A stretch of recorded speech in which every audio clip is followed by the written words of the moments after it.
this Super Bassman, I really like. I think this is a badass fucking amp.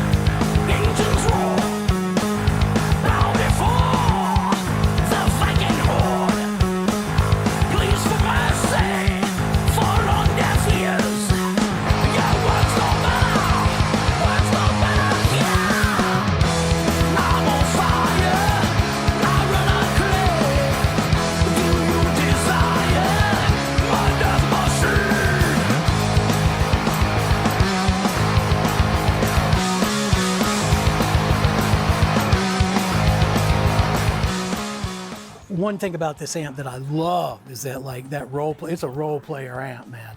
And it's cool because like you can always use this, like it has this classic Fender stack over here, you know, which is just like the straight up sort of old school Bassman stack if you put it on what they call the vintage channel. But I really love this thing, man. You know, and I got two of them. You know, what it's awesome for is if you have a P bass and you're trying to just get that thump, you know, like, so, you know, that sort of country music thump, like, is really good for that. You know, it's like...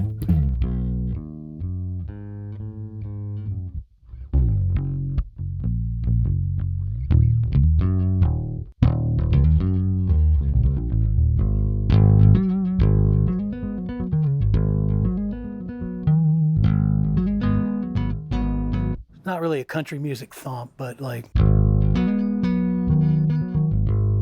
I don't know why this thing doesn't make the sounds that I want it to make.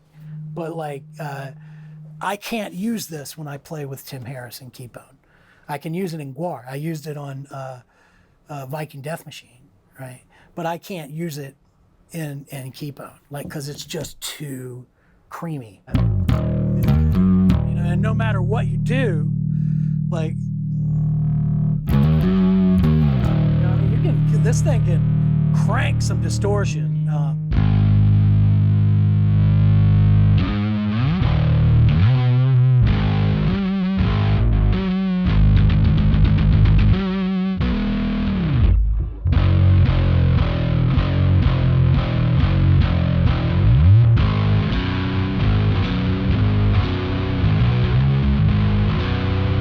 Like it sounds right for Guar.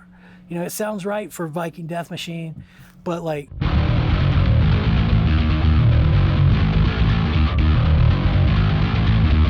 you know, it just doesn't have that attack. Yeah, and I don't know if it's because the transients are too slow or what, but the one that I really like, the one that I play, and I was actually originally going to take y'all over there to show it, was the. It's a Sunn 300T, so it's basically just a rebadged Fender, a rebadged Sunn that Fender rebadged, and it doesn't have that like you cannot get that sound out of it. That you're not going to get that out of it, but you can get like a kind of just an attack that this one just does not have. You know, it has a lot of highs that this one just sort of, it's, you know, saturated out of it. And it's true because it's weird, like it's even on the vintage channel. That's the other thing that I kind of learned was that, like, you know, because in Keepone, like for the longest time, what I did was I used a distortion pedal, you know, and like I said, 80s, right, and 90s, full range was the deal, right? So I had an 18, a 15, two 10s, two 6s, and a tweeter, right? A horn, right? Because I had to be full fucking range. So, hey, it sounded awesome. Yeah, it is. But that tweeter blew probably 30 minutes into having that fucking amp, right? Like it was gone and never came back. That bullet driver, that's what it was. So like, you know, that was never a part of it. But in that band, like one thing that I realized was I always thought that I had a very distorted sound, but now I realize that it like the reason that sounds it's cleaner. You know, it's just like, and you can get the breakup out of the instrument. You know, like. You were saying like the keep that stuff that it was like all mostly DI, right? Yeah. Well, I mean, like on the recordings were mostly DI. It's probably because I had such a stupid fucking cabinet, to be honest with you. Like you know, the engineers were like, "How am I gonna mic this? Like, you know, like where am I gonna put it, on the 15 or on one of these 210s or on the 6? Like, you know, like it doesn't even make sense." But what I did like about it was that I could bury the headstock in it and it would scream, you know.